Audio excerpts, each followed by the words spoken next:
आंब्याचं झाड होतं नाही का, ते आंब्याच्या झाडावर एक म्हणजे भूत होतं. जे आंब्याचं फळ कोणी घ्यायचं ते भूत असल्यामुळं कोणाची ठिकाणी भूत दिस काही लोकांना अनुभव आला ना, कोणी ते जागा घेत नव्हतं. मग या आंब्याच्या भूताचा सर्व भक्ताला त्रास होऊ लागला. कोणी जवळ आलं नाही. मग त्याच्यावर काय केलं, कित्येकाने या भूताने घाबरविले, घेऊन त्याने म्हणून भीतीने प्लॉट कोणी घेईना. भूताच्या शंकेमुळे कोणी त्या प्लॉटाला गिराईक आलं नाही आणि कोणी त्या आंब्यापाशी जातही नव्हतं. कोणते गुरु येत राहायचे बरं. ज्या मालास नाही कोणी वाली तो विश्वराच्या हवाली, ते रीत पूर्वीच भली लिखी विधीत ठेळेना कैसे. ज्याला कोणी त्याला देव आहे. आपण म्हणतो त्याचं कोण नाही त्याचं देव आहे. तसे आपण आपला कोणीच वाली नव्हतं. मग काय केलं त्या आंब्यामुळच्या आईच्यामुळं, मग ते आता परत गुरुला देऊन टाकायचं नाही का, असं पक्कान ठरवलं. सर्वांनी मध्ये एकत्र लोकांना बोलवलं आणि सांगितलं नाही इलाज झाला सरपंचा सदस्य आणि गाव लोकांस गिराईक नाही त्या भूत खास संतांनी दान करा. मग सगळ्यांनी विचार केला म्हणजे ते गिराईक या पराठला लागणं झालं. आपण काय करू, पराठ गुरुला देऊन टाकू, हे पराठ गुरुला देऊन टाकू. मग गुरुला पराठ देऊन टाकू. मग सगळे लोक एकत्र बसले आणि गुरुला पराठ देण्याचा निश्चय करून टाकला नाही का. आणि त्यानंतर अशा प्रकारे त्रास घेऊन आश्रमासाठी जागा मिळवून सर्वांनी श्रमदान करून आश्रम उभा केला. मग ते जे पराठ होता ते गुरुला पराठ भूताच्या आंब्याचा जे होता देऊन टाकला नाही का. तो पराठ दिला. दुसरे दिवशी समाधी लावून एकनाथ बसले त्या ठिकाणी उभे राहिले हात जोडून, जातो मी शाप देऊ नका. मग या आंब्यावरचं भूत सर्वांना भीती होती. कोणी येईन झालं जवळ, कोणी जाईन झालं. त्यानंतर गुरु काय केले, त्या झाडापाशी गेले आणि ध्यान लावून गुरु उभे राहिले, हात जोडून उभे राहिले. तर त्या आंब्यातून असा आवाज आला, म्हणजे बा शाप देऊ नका, मी जागा सोडतो. आणि जागा सोडून निघून जातो. आता असं म्हणल्यावर भूत म्हणे महाराजाशी, मी चाललो या साक्षी वाळवितो अमरवृक्षाशी साधू संसाची भीती मज. तेथून आवाज आला की मला शाप देऊ नका, मी जातो. पण मी जातो याचं कारण तुम्हाला कळलं पाहिजे. मग गेलो की हाव दे, तर मी गेल्यानंतर हे झाड मध्ये वाळून जाईल. कारण मला भीती साधू संतांची आहे. आणि त्यानंतर ते भूत निघून गेलं. तेथील वृक्षाहून भूत पळाले धाके करून, आंबा चालला वाळून जाळून टाकला श्रोते हो. त्यानंतर म्हणजे आता एकदम भूत बाहेर निघलं, झाड हल्लं म्हणजे आंब्याचं. आणि तवापासून ते झाड वाळत वाळत वाळूनच गेलं. राहिलं का नाही. मग कल्पना करा, संतांमध्ये भूताला सुद्धा हाकलून देण्याचं सामर्थ्य असतं. बरोबर आहे. संतांमध्ये सामर्थ्य कोणतं आहे, भूताला सुद्धा हाकलून देण्याचं. आता वास्तव तुम्ही आम्ही सर्व सज्ञान लोक आहोत. आता तुम्ही पहिले पहा, मी नेहमी सांगत असतो, कोणाची निंदा किंवा स्तुती म्हणून नाही. जे काम गुरुला पटलं नाही, जे काम कोणाच्याच हातून होणार नाही, आणि जे गुरुला वाटलं बा चांगलं आहे, ते कोण जरी आलं ते काम झाल्याशिवाय राहणार राहील की नाही. म्हणून तुम्ही आम्ही देवासमोर म्हणतो पाला पातुळा, आपल्या हातचं काय आहे का, तसं काय करायला सांगितलं. साडे शरीर कोणाची असत ते, आणि कोण बोलविते हरिविन. वृक्षाची पान हरिजाची स्वतः मंद हाता राहिली कोठे. आपल्या हातात काहीच नाही, करता करविता तो भगवंत आहे. तुम्ही आम्ही फक्त निमताला करणं, तुम्ही आम्ही करणारे कोणीच नाही. आपण करणारेही नाही, करणार राहणारही नाही. का करता करविता वेगळं आहे. अरे लक्षात. कारण आपण काय केलं म्हणून सांग, नेहमी सांग, गुरु महाराज सांगायचे आपण केलं, आपण करणारे कोण नाही. मजस्तव झाले तरी मी नाही केले, आणि आईसे झाले तरी ते सुटले का. आपण करणारही कोण नाही, भक्त आपण निमित्ताला कारण झालो. संतांचं कारण करून घेत असतो. आज कळत न कळत गुरु महाराजांच्या आशीर्वादाने सर्व काही ठीक चालू आहे, आनंद चालू आहे. उलट त्याच्या आशीर्वादाने वाढलं, कारण संतांचं काम वाढत असते. संतांचं काम करून घेत असतात. तुम्हाला आम्हाला दिशा दाखवण्याचं काम हे संत करतात. आपल्या बुद्धीला चेतना, चालना, ऊर्जा आपलं मन कधी न थकण्याचं कारण काय? त्याची कृपा आहे. म्हणून ज्याला जे वाटेल तेच होणार आहे, आपल्या मनाला होणार आहे. आपण फक्त प्रयत्न आहे, पण प्रयत्नालाही फळ देणे त्याचं काम आहे. मला साध सरळ विचार करा, ज्या महात्म्यामुळे भूत पळालं तर सामर्थ्य काय असं? बरं तुम्ही आम्ही अनुभवलं ना. आता एक गोष्टी फक्त करत आपण वाचायलो, पण गुरुला जाऊन तुम्ही आम्ही सगळं पाहिलं ना गुरुला. जसं मी कालही म्हणलं की ज्यानं पाहिलं अनुभवलं, ज्याचा हात त्याच्या डोक्यावर पडला, त्याला संगत झाली, रोज पूजा झाली, ते भाग्यवान होतं ना. जस तुकोबाराय म्हणे की नाही, धन्य म्हणवी नाही ही लोकी लोका, आणि भाग्य आम्ही तुका दे केला. मग गुरुला पाहणारे सगळं भाग्यवान ना. पाहणारे भाग्यवान, दर्शन घेणारे भाग्यवान, रोज संगतीमध्ये असणारे भाग्यवान. मग अभागी कोण? ज्याला महात्मा कळला ना ते अभागी.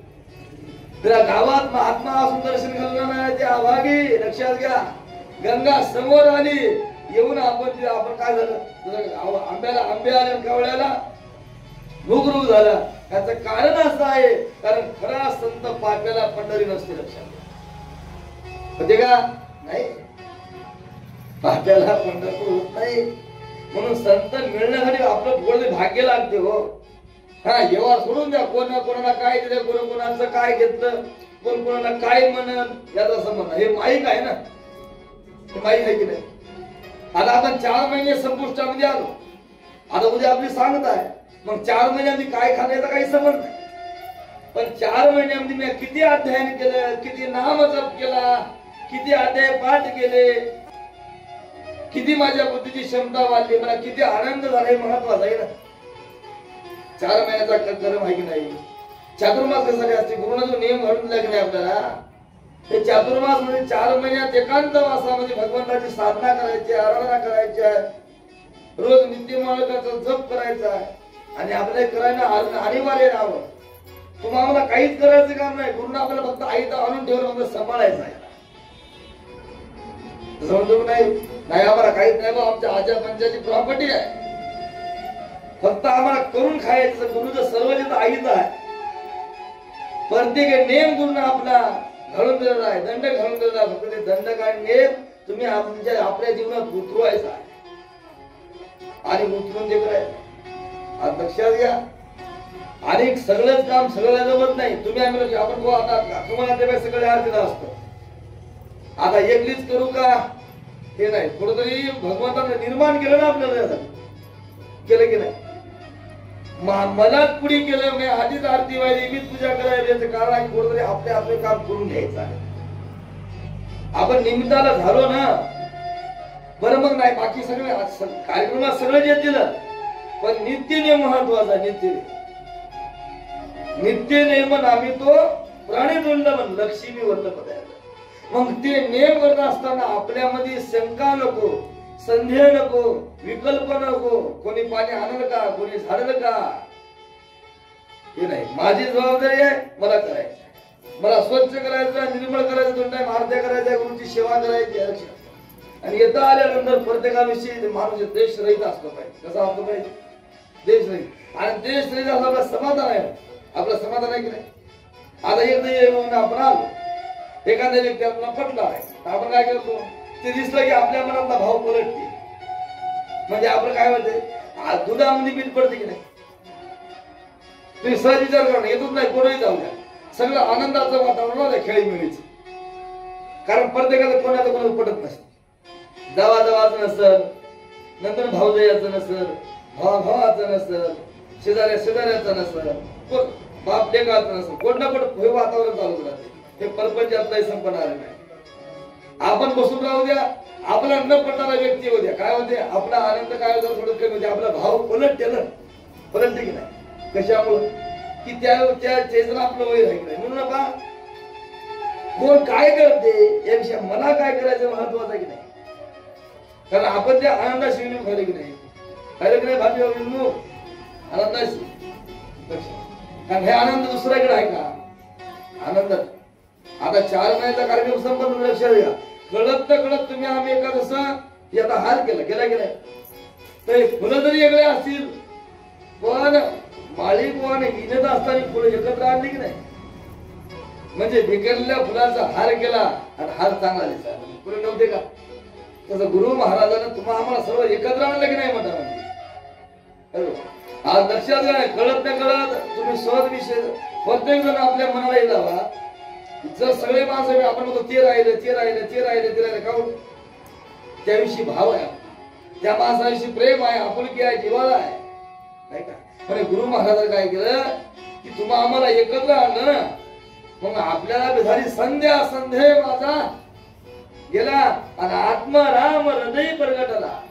ते आता आहे, आता येतं यायचं, आता काही नाही, पाय पडत नाही, मनात आपलं काही नाही, पडले का नाही आपला समज नाही, लक्षात आहे, खाऊन नाही आपलं पक्क माहित आहे. येतो मी पक्क ठेवत असतो, कोण कोणाला काय देते, कोण कोणाचं काय देते, कोणी ठेवत नाही.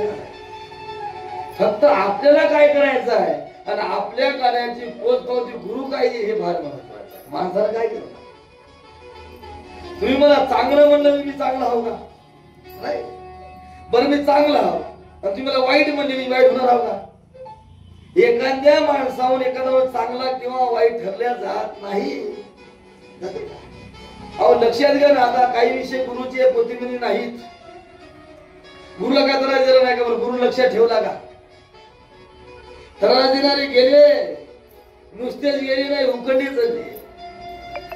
आज तुम्ही आम्ही सगळ्यांना पाहिलं, आज गुरुला बोलणाऱ्या लोकांची स्थिती काय झाली. पण गुरुला कोणाचं वाईट चित्त का? ते नाही, उलट आलेला उद्धारच केला, नाही आले याचाही केला आणि तुमच्यासाठी ज्ञानगंगा निर्माण केली की नाही मुळात. आज जवळजवळ आपल्या परिसरामध्ये इतकी नामसाधना ही पोटच नाही बरं. आज पंढरपूरची वारी असेल, माहूरची असेल, शेगावची असेल, पैठणची असेल, हे तुम्हाला कोणामुळे कळालं? गुरुमुळे कळालं की नाही? हे कळत होतं का? अहो सहज विचार करा, गुरु जर नसते तर आपण काय करत होतो, आपली स्थिती काय असते? आपले लेकरं पीत होते, मांस खात होते, आपण रोज काम धंदा तिथे काही नव्हतं. आज कुठेतरी आपल्यासमोर नवीन नाते, नवीन जिव्हाळे तयार लक्षात घ्या. आज एखाद्या घरी काही झाली, आपण एखादं जमतो ना, कशामुळं? कुठेतरी दुःख आहे त्या व्यक्ती संग आपलं नाता, कुठेतरी प्रेम भाव आपुलकी आहे. हे काम गुरु महाराजांनी केलं नाही एकत्र आणण्यात. म्हणून काय केलं माहिती का, फोडा फोडा गुरुचे घरे वहिले तुमचं बरं चोरी केल्या नाही. गुरुच्या ठिकाणी संदेह नसला पाहिजे, येत आल्यानंतर आपल्या मनात विकल्प नसला पाहिजे. लक्षात घ्या, आता काल चालली, आता येतं कोण काय घेते कोण देते लक्षात. आता उपरणे असतील, रोजचे तावेद असतील, ते काय हे माईक वस्तू आता ना, हे वस्तू माईक आता हे सोडून द्यायचं. काहून माईक खाता माहिती का, की आज्ञा नाही द्यायची. आता मलाही वाटत सुरुवातीला, आता मी नवीन कीर्तन करू गेला, सुरुवातीच्या काळात मी काय केलं, मलाही वाटत बा गुरुचं सुपर्ण आपल्या कमरेला राहावं, याला बुद्धीची क्षमता वाढते. हा गोष्ट खरी आहे ना.